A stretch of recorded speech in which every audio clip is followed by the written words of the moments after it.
This is the Lone Creator YouTube. We hope this video helps. You start by long pressing a blank spot on your home screen. This immediately opens edit mode so you can act. Once done, tap Widgets to reveal the list of apps and available sizes, small, medium, or large, because size affects information density and layout. Make sure to preview choices.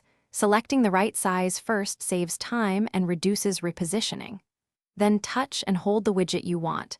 You'll lift it from the list ready to place, and the screen will switch back to your home pages for placement. Now drag the chosen widget to the home page location you prefer. Positioning matters for reachability and visual hierarchy.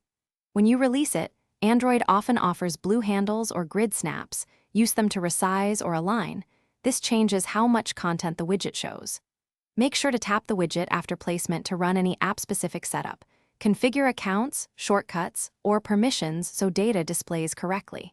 If a widget needs persistent updates, verify battery and background activity settings. Finish by testing the widget. Interact with it and confirm data updates. If it needs moving, long press and drag to a new spot, and to remove it, drag to remove or delete. If a widget disappears after an app update or reboot, re-add it. Updates can reset widget entries. And if a widget shows blank content, check app permissions, allow background activity, clear the app cache, and force stop, then reopen the app to refresh the widget. That single check usually resolves most issues quickly. Thanks for watching. Consider subscribing if we helped you.